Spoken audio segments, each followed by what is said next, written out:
weather reporter who's a trailblazer on the fretless bass. So I bought a fretless bass when I was a teenager. Then Mark King of Level 42. I don't know if that's the household name here, but it's a kind of pop funk band from England. And he's got this one thunder thumb that he's like an amazing slapper. I'm not good at slapping, but I just love the technical side of it. So these are all different influences. And then I went to my high school was very focused a lot on music and classical music and jazz. I had a jazz big band in high school, so that part came in, and that all kind of like culminated in the album or in the song ideas I developed over time. And I wrote a lot of the stuff actually when I was working on cruise ships. So I did 4 years on Carnival Cruise Line. First I was a band bass player, and then I got promoted to music director. And and the contracts are like 6 months long, so you're like on a ship for 6 months. So you have a lot of time in between to do whatever you want. And that's how I had the idea of sometimes. The musicians on the cruise ships always fascinate me, and I always wondered, what kind of workload they have there and what kind of restrictions they're kind of stuck under being on those ships for so long. So a musician on a ship has almost the best life because you're the ones who they do not work to death. Everybody else, I really feel bad for them, especially the crew. There's lots of Filipino crew members, Indonesians, South America, and they really work them to death. They work 7 days a week, 10, 12-hour days. It's no fun. But for them, I think it's a good way to support their families at home, to raise a family, build a house. So compared to what they could be making in their own countries, it seems lucrative. I always felt extremely bad for them, but they're in great spirits, and sometimes we'd hang out at crew bar afterwards, and then a lot of them are really musical too. So one always breaks out an acoustic guitar and they start singing, and we organize jam band or jam nights for the crew, and whoever wants to join in can come up and play.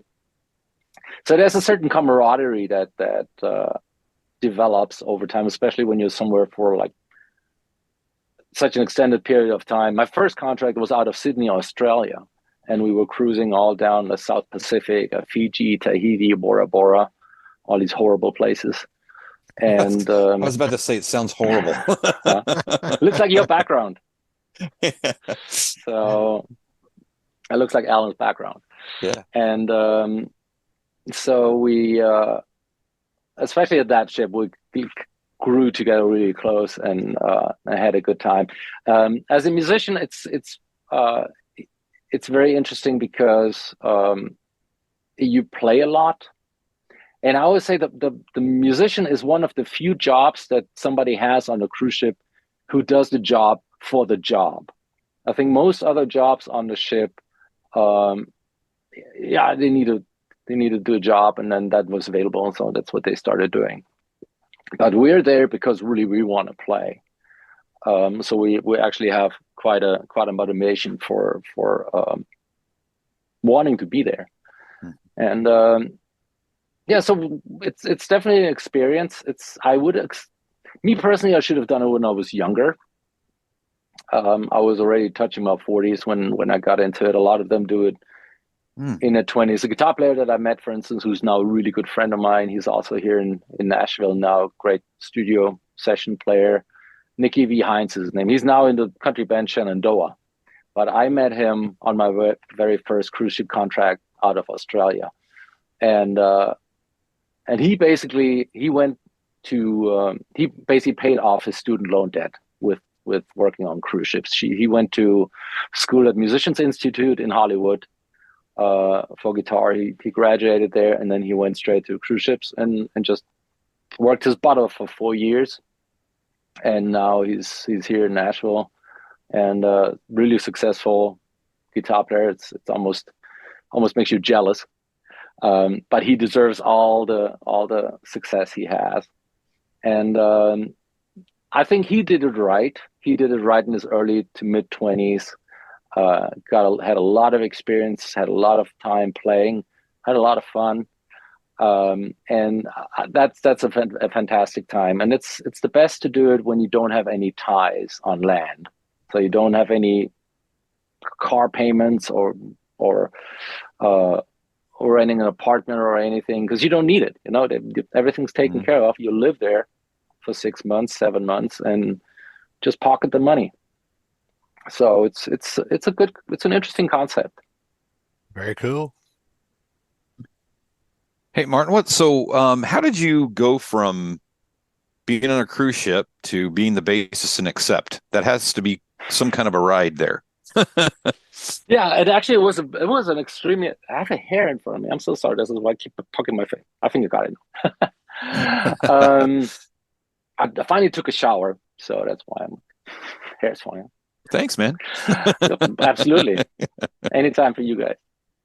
Yeah, it was a surprisingly short ride between those two chapters. So I've done the ships for about 4 years. I was mentally done after three, but then I thought I don't really have anything lined up. I already had the idea of going to Nashville. So I was originally, I'm from Germany, obviously. Uh, I moved to LA first, and I was in LA for a couple of years. Then I moved to Vegas. I was in Vegas for 6 years. That's where I got the offer to hire with Carnival Cruise Line. And then Vegas was crumbling, so I thought, okay, let's try something else. And then my very good friend of mine recommended to give Nashville a try, because there's also lots more rock music now. I'm not a big country guy, but lots of rock music. And I was like, well, okay, let me give this a try. And but I knew I was gonna need a nest egg. I think I need something to live off, because it's gonna take me a while to like establish contacts that I'll be able to work here. And that's why I did the cruise ships for longer than I actually wanted to, just to pocket the money and know, okay, this is going to be a little bit of a dry spell.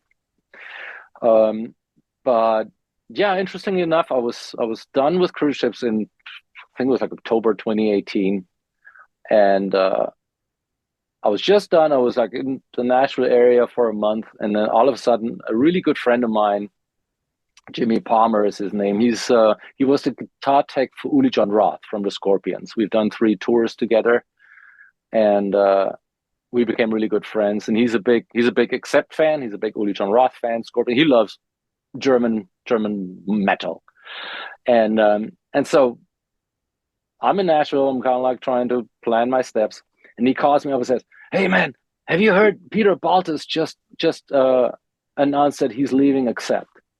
I'm like, oh wow, no, I had no idea. I wasn't really following the band. I mean, I've known them since the '80s, but I kind of lost sight of them, and so it wasn't really so. I kind of knew they were somewhat in Nashville, but I didn't really pursue it. And that's what he told me. He said, Peter Baldur just quit the band. I'm like, oh wow, I wonder what happened. And he just wanted to gossip or just tell me the news. And he goes, yeah, man, you'd be perfect for that job. And I was like, yeah, right. Because they're waiting for me. I was like, that if the news come out, everybody's gonna just haunt them for the job. I mean, it's a world-renowned band and a total trailblazer in heavy metal, pioneers. I was like, everybody's just gonna contact them. But then I was like, we hung up, and then I thought about it, and I was like, well, I don't have anything to lose by just writing them an email and just at least throw my name in the hat. So first of all, I researched, is the news true? And so I've researched that. So I could look in Google. Sure enough, I saw Peter's, I think, Facebook post and on Twitter. And I was like, wow, okay. Then I went on the Accept website, and I thought, well, let's see if there's a contact information or anybody I could reach out to. And sure enough, there's an email address there, management@acceptworldwide.com. And I was like, why, let me just write them an email. What's the worst that can happen? The worst they can say is 9. And so I've hacked something down, wrote them an email in German, and basically saying, I'm really sorry to hear that Peter has decided to quit the band. I don't know what you guys are planning on doing next. But if you decide to continue, I would love the opportunity to audition. And then gave him basically a little bit of my resume, like where I'm from, that I'm German, but I'm in town. I played with Uli, which turned out was a big advantage because Wolf loves Uli. So that's he's a big influence. So that already gave me some street cred. And the fact that I'm German, but I have both citizenships. So I had the German and I have the American citizenship. And then I added a bunch of links and website and video and discography and then the usual stuff that you just throw in there. And sent it off, and then was like, that was that. Never gonna hear back. And then I just continued with my life. In the meantime, I moved into Nashville, started playing on Broadway, and then one night I get an email. I was already kind of like falling asleep, just looking at my phone, and then all of a sudden, email pops up, Wolf Hoffman. I'm like, oh wow! And he goes, hey, you got time to talk tomorrow on the phone? And I was like, and then I was awake. I was like, absolutely, this is my phone number. Call me anytime. And sure enough, next afternoon he calls me up and goes, so what's going on? And I'm like, well, kind of here now. Basically told you what I did, and this is what I'm doing right now. I'm in town, and yeah, be interested in auditioning. And he goes, yeah. I mean, I saw your videos. I know you can play. It'd be more about just coming over and just see how we vibe, because I mean, we'll be on the bus a lot and traveling, and it's if not even more, but at least as important how you play is how you get along. And so it made total sense. And I was like, yeah, absolutely. So I understand. I said, we'll know that in 5 minutes. I'm like, sure thing, German efficiency. And he said, I just have 2 questions. He said, can you hang your bass lower, and can you play with a pick? Because I usually always had my bass a little bit higher because it's like a little bit more ergonomical. And when you play, especially like complicated stuff or fast stuff, it's a little easier to have it high. John Petrucci does that too. He rocks out, has the guitar hang low, but that's why he has that little diamond plate box on stage, and he puts his leg up and he rests his guitar on his leg, so it's higher, so it's easier for him to play the really fast stuff. So it's not just to look cool, but it actually serves a purpose. So that's why I usually have the bass a little bit higher. But yeah, absolutely, it looks kind of dorky, and so on stage, and especially playing like just hacking through 8 notes and 16th notes, it's kind of even almost a little bit easier to do it when the bass is a little lower. I was like, whatever you do, absolutely no problem. I was like, okay, cool. And so he's like, so good, when do you want me to come by? I said, I don't know, what are you doing tomorrow? I'm like, I'll be at your place. And so that night, of course, revisited a little bit. I played balls in the 90s and cover bands and stuff, but I still went back, watched a couple of live videos, revisited balls, revisited Metal Heart, Fast as a Shark, and the classics, so that I would have something to feed off the next day. And then yeah, next day I drove up to the house where we now rehearse, and we do pre-production where we store the gear and that kind of stuff.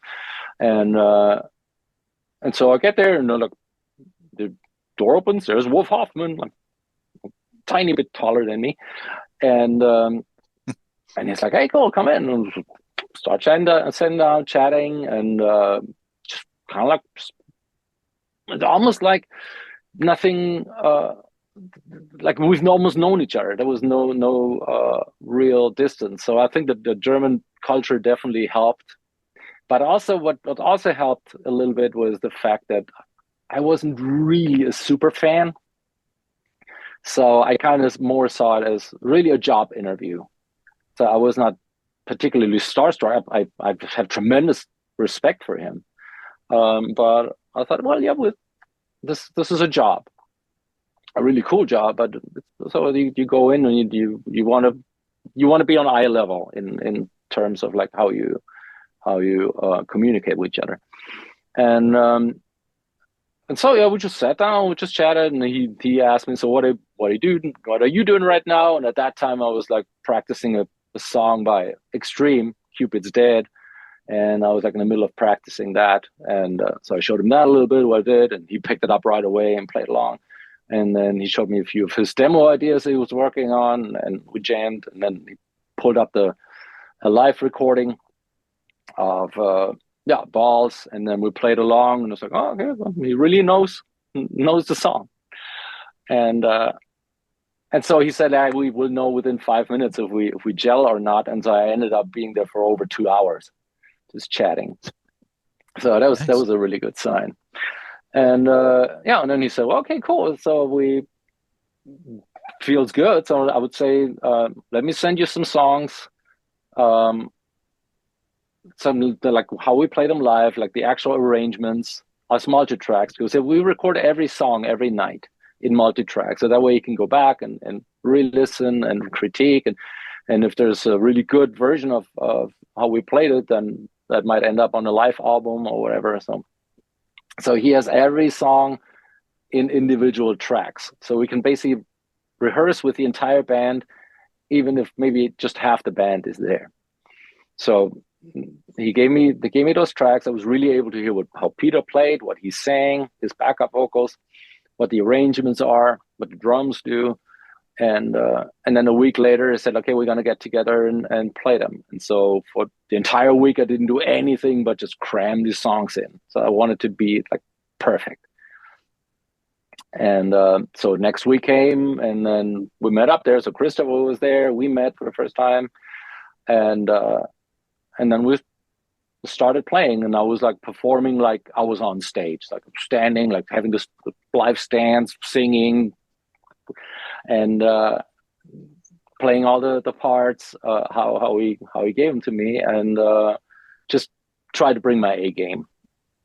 And so we basically went from one song to the next, to the next, to the next, and played through them, and then we're like, okay, well, it sounded okay. Let us talk about it, and but it feels pretty good. So, but I don't want to give you like a definite answer until we talk to the rest of the band, because it was about becoming a band member. And it's like we don't want to make that kind of decision without you meeting everybody else, especially Mark as a singer, and then Uwe was in Germany. I don't know what that's going to be, but anyway, at least it was like, yeah, let's take that into consideration. I like totally understand. So I packed up, left, drove home, and I was like, wow, that was something. And then at that point, you're just like, okay, let's see what happens. And then a couple of days later, I get a phone call. I was like, okay, Wolf Hoffman. So by that time, I had it saved. I'm like, yeah. And it's like, yeah. So I was talking to Mark and Uwe, and well, they basically said, you know what, if you like him, we'll like him. So you guys go ahead. And so it's like, so are you interested? Are you in? I'm like, yeah, I would love to do it.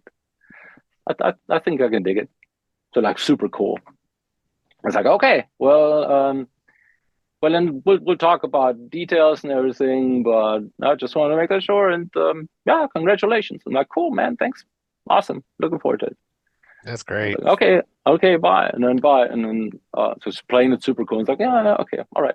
Oh, yeah, talk to you soon. Hung up, yeah.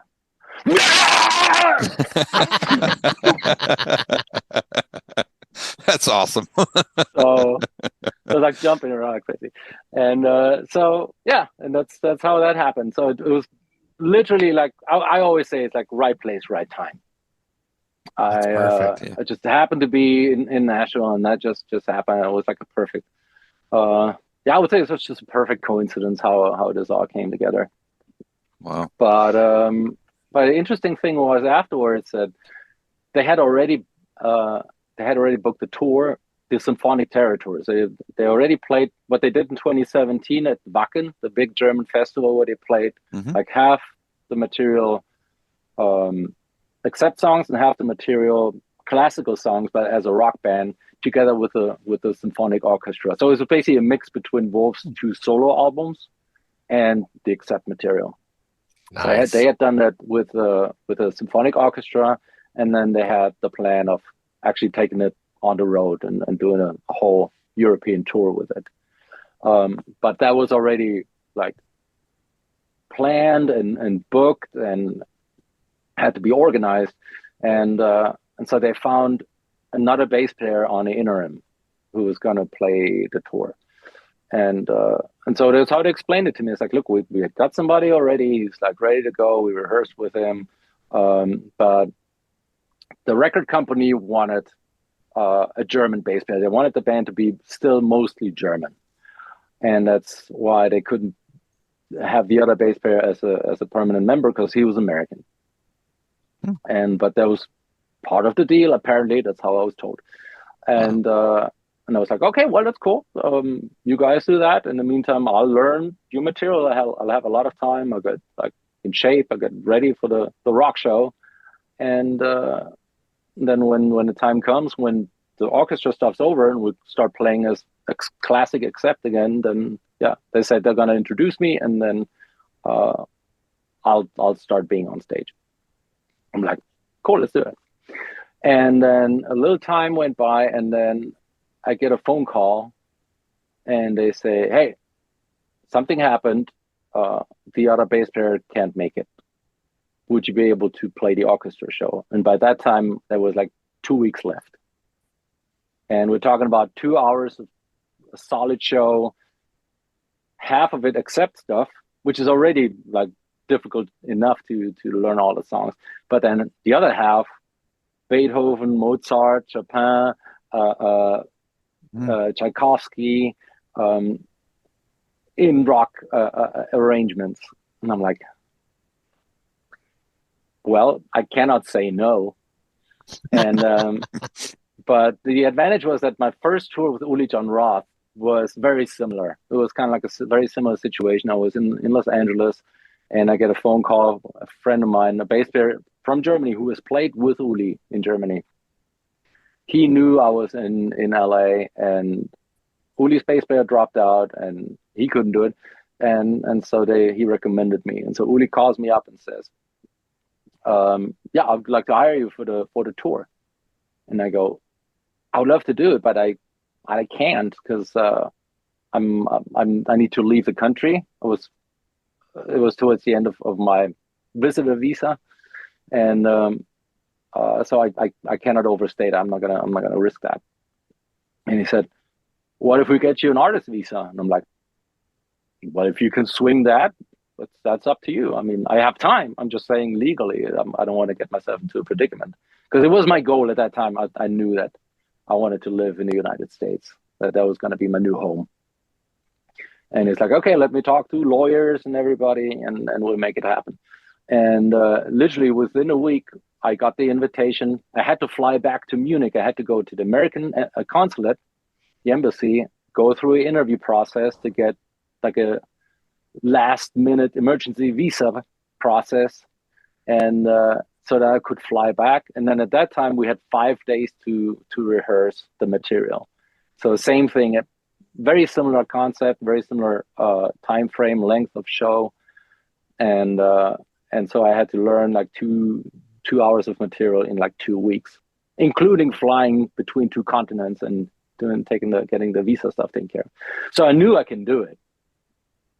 I knew I was not going to be able to sleep a lot. I can sleep later. Exactly, I could sleep on the bus. And but that's what gave me the confidence to say, okay, yeah, I will make it happen. And that's how I ended up on the orchestra tour already. Wow. And so between basically leaving cruise ships and playing my first show with Accept was 6 months, which is nothing. That is epic. That's cool. Yeah, I know. I feel very, very lucky, blessed. fortunate. I really So appreciate it. I saw that the Scorpions are going to go on tour here in America, I believe, in 2024. Okay. So it'd be really cool if it was a Scorpions and Accept show. That would be cool. I think we're already working on festivals in Europe. A couple have been announced already. So I think it's a scheduling issue. Probably. I know that Scorpions and Accept was always like, especially like in the 80s, those were the two big names in rock music in Germany. And I know that they've shared engineers, they shared producers, they record in the same studio. I'm not really aware how the dynamic is between the two bands. I haven't really talked about that. I feel it would be a fantastic mix as well, kind of like the German invasion. Cool. I like think it'd be that. pretty cool. Yeah. So, Very cool. but I'm just a bass player. I have no say in the matter. Hey, I know exactly how that goes. Speaking of being a bass player, I see behind you on your screen studiobassist.com. You want to tell our viewers and listeners a little bit about that project? Yeah, so I play for money. No, that sounded rude. I am that was always my goal to be a studio musician. And so at one point, I just decided, you know what? Instead of waiting for studios to call me and hire me for their songs and their albums, I'm just gonna make my own studio and offer it online and contact people or have people contact me via the internet. Because I got the idea through my own album, my first record, Bass Invader, which I'm gonna shamelessly plug here. Because at that time, Cool. look at my hair. Um, I'm jealous. Right. Me too. I'm jealous of myself. I was recording my parts in Munich, and then I found Greg's website, Greg Bissonet's website, and then I saw a little link that says "Hire Greg for your CD." And as I said, I'm a big Billy Sheehan fan. Daily Roth first albums were like milestones for me. And I was like, that'd be awesome to play with the same drummer as my hero. And so I contacted him, and he got back to me and said, "Hey, sounds great, Martin. I'd love to do it." And so he did his stuff in Los Angeles, and then he sent it to me via the internet. And then my brother's the sound engineer. He mixed it, and it sounded like we were in the same room. And that's what started the idea. Hey, I should offer that for other people. People just send me their songs, and then I play on them, and then I'll send them my tracks over the internet, and then they can put it together. And over the last 20 years, that became basically a standard how many records are recorded these days. Mm-hmm. And that's how I did it. And at some point, I was looking for like a catchy domain name. And so I was like, well, let me see if studiobassist.com is available. And it was. I'm like, it's mine now. So I bought it. And so yeah, I've had that for like 15 years. It recorded on easily over 1,000 tracks in the last 15 years. I have a Spotify playlist of at least, I think, 300 songs that I played bass on. Different productions, different artists, different styles. And yeah, I love doing that. I love playing on other people's music. I love playing live. I love being on the road, but I also love recording.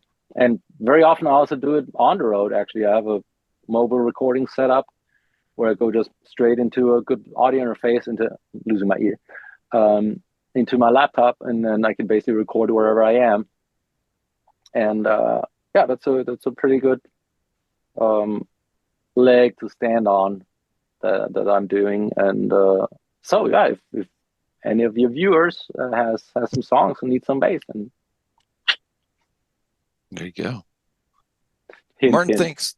Yeah, thanks for being on the show tonight. You want to talk a little bit about where people can find you in socials, where they can pick up the record?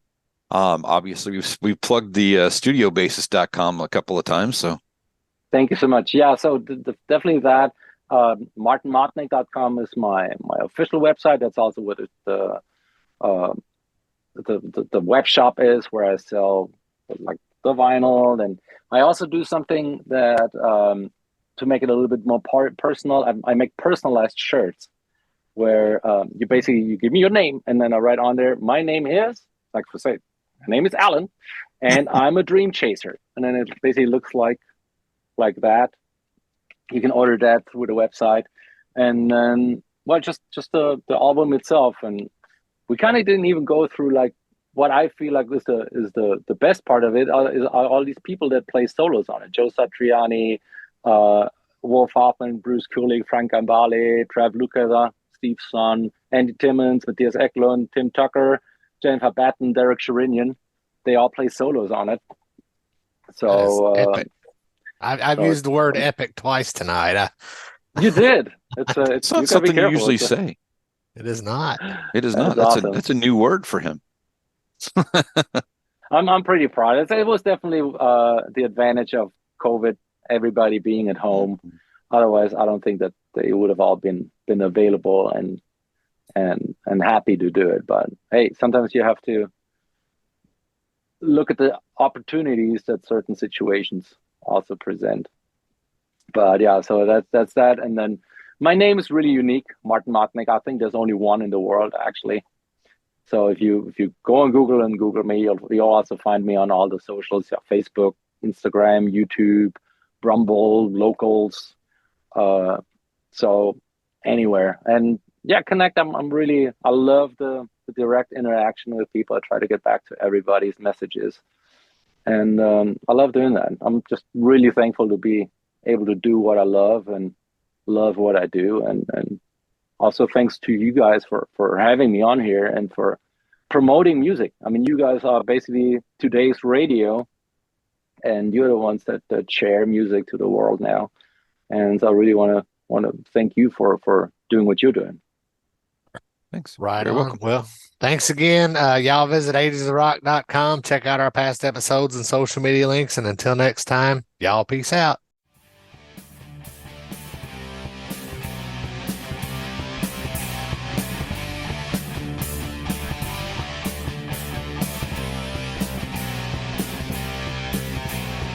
Thanks for listening to the Ages of Rock podcast. If you haven't done so already, be sure to subscribe to our YouTube channel, like us on Facebook, and most importantly, tell all your friends. Remember, you're never too old to rock. Until the next episode, peace out, folks.